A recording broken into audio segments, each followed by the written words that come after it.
All right, so this is going to be the first video in a quick series we're going to do on how to sell your business. And the first question you kind of need to address when you're considering selling your business is why?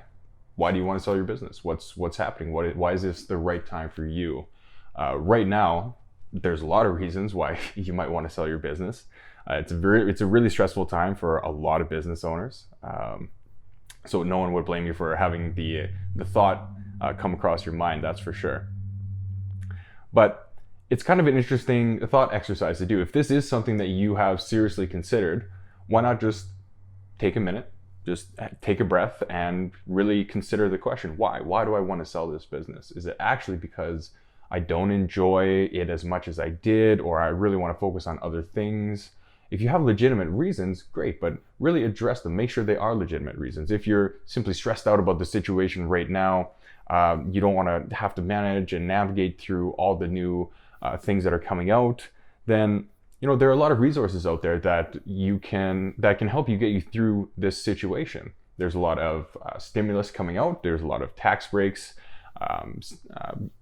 CERB is out for all of your employees. There's wage subsidies. So there are a lot of resources available to help get you through this particular situation. So you might be a little bit financially rocky for the next little while, but ultimately there's a good chance that you'll make it out okay financially. But anything besides those reasons, if you've been considering this for the last a few years, pandemic aside, this is something that you were considering, then that's a very different mindset to have. And it's something that you've taken the time to consider. It's sort of been weighing on you for a little while. It's not just a snap decision that you're making.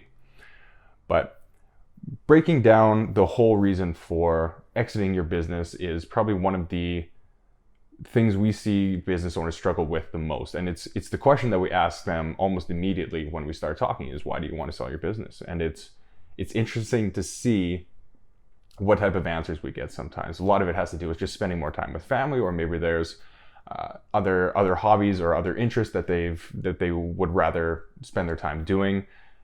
And then there's the answers where, well, I'm just done. I'm just stressed.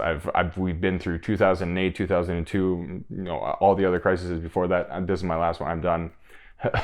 And they're all valid reasons, but it's just kind of interesting to see the diversity.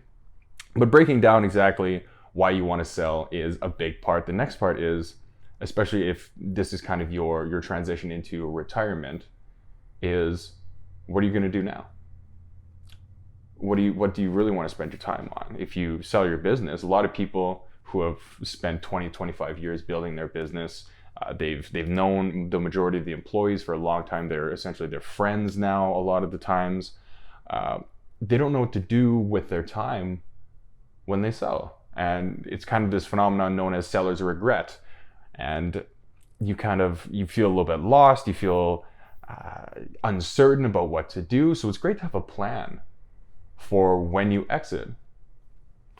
Just knowing what you're going to spend your time on and becoming comfortable with that. There's still going to be a little bit of a transition period. Don't get me wrong.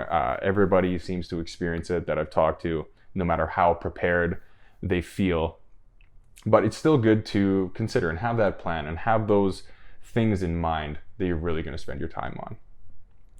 But the last thing that you kind of want to do is getting to the negotiating table with someone who's ready to buy your business. You've got your pen in your hand, and all you have to do is kind of sign on that line, and it transfers ownership, and you hesitate.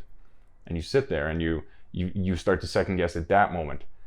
That's not a very productive way to get through all of those emotions and all of the different situations that you kind of have to analyze in your head, where we're trying to make sure that all these transactions, or any transaction that you might be going through, goes as smoothly as possible. That's going to be the whole point of this series. Maybe to just give you a few quick tips just to get the ideas flowing and just get you in a state that's ready to consider exactly what you're about to do. It's a big step. It's a really big step for a lot of people. It's one of the largest transactions that might happen in your lifetime.